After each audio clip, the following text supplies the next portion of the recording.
Hello friends, I am Chevy. Welcome to my shed. How are you today? How's life in your world? How's things where you are? I hope it's fantastic. Everything here is wonderful. In 2020, I culled my collection of over 400 games down to about 75. And today we're going to talk about one of the games that made the cut. And that is Point Salad. Point Salad is from Molly Johnson, Robert Melvin, and Sean Stankiewicz. Published by AEG, and I know I said this is two-player week, and you might be confused as to why this game is on my table, but I promise you, this is on my table, and this is in my collection because this is by far the best two-player drafting game I have ever played. This is phenomenal. Now, does that mean I won't play it at higher player counts? I will, but truthfully, I think this is a two-player game. The box says 2 to 6. 3 is doable, 4 is pushing it. I definitely wouldn't play with more than that. This is really a two-player game in my opinion. The way this works is we have double-sided cards. On the backs of the cards you have points, and on the fronts of the cards you have salad stuff. Tomatoes and peppers and onions, carrots, that sort of stuff, right? Lettuce, you know. There's going to be a display. Say there's going to be 6 of these. I think that's actually the correct number. And there's going to be 3 piles of point cards up here. On your turn, you can take either a point card or 2 things here. So let's say I'm going to take this, this card. This tells me that I'm going to try to get the fewest number of onions. This little thing here tells you what's on the other side. So if you're trying to keep track of what's on the other side, you can see it right there. If I take that, on my following turn or whenever, I can choose to take these or I can take more point cards. Nothing's stopping me from doing that. The thing is, unless I'm getting stuff, for instance, if I take this 2 per pepper, that means that all peppers are worth 2 points to me. So on a following turn, I might take these 2 peppers. That's right there is 4 points. Bam. I got 4 points. Bam!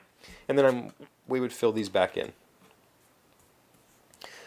Here's the reason why I say this is the best two-player drafting game, and also why I say this is a two-player game.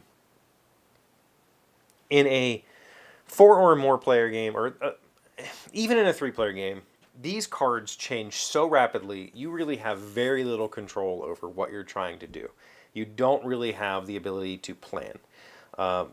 If all 3 of us take salad pieces, then that means by the next time it comes back to your turn, these are going to be completely different. You're not going to have any chance to prepare. Yes, you can see the top 3 cards coming.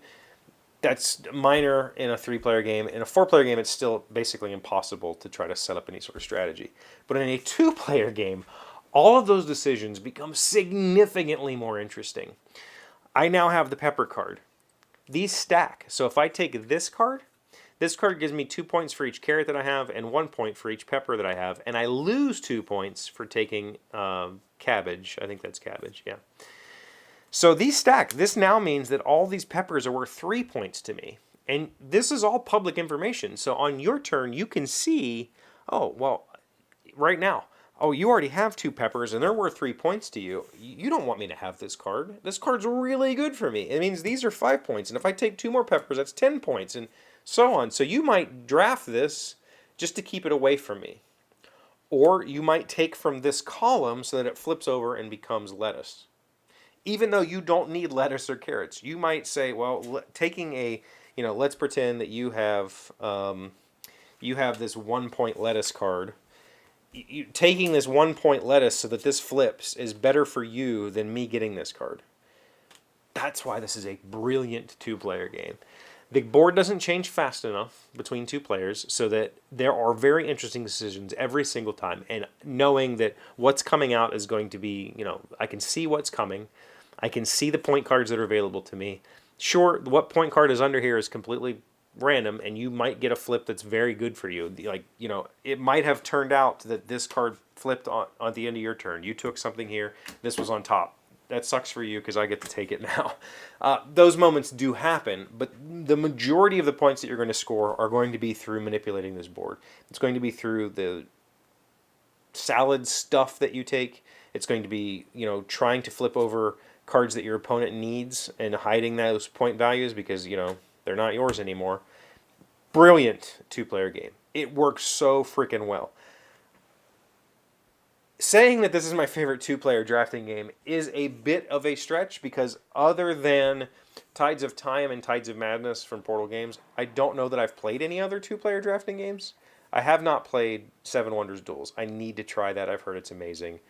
I can't think of another two-player drafting game that I've played. So I still stand by the fact that this is an amazing two-player drafting game. It feels a lot like some of the other lighter, you know, I hate to say the Seven Wonders style drafting games, but that's kind of how the feel of the points goes. You're getting these. The difference here is that you're drafting your scoring cards. They're not given to you, or you're not trying to, you know, match a community goal. You get to choose how these cards score for you. The rest of it feels very similar to Sushi Go or that sort of thing. This board manipulation, this board control thing, phenomenal. Works so friggin' well. So amazingly well. This game was so good the first time I played it that I almost started a review channel just to talk about it. If you guys remember, if you've been here for a while, a few years back, I built a new studio just so I could do game reviews. It was because of this game. I wanted to talk about this game so much. Some of you might have even seen the review video that I published, or did not publish, on that channel about this game, because it just blew me away. Such an amazing game. Never leaving my collection. Ever. I'll play it anytime, especially 2. Point Salad from AG, Molly Johnson, Robert Melvin, and Sean Stankovic. Thank you for being here as always. Thank you for liking, commenting, subscribing, being amazing friends, wonderful people. I really appreciate you. And I'll see you again tomorrow. Today's word you should know to sound smart is literati. It is a noun meaning the segment of society comprised of learned or literary men and women. We attract the literati because of our constantly carefree and exciting exploits. Literati, L-I-T-E-R-A-T-I. I think the way that I stumbled over that simple explanation means that I am not literati.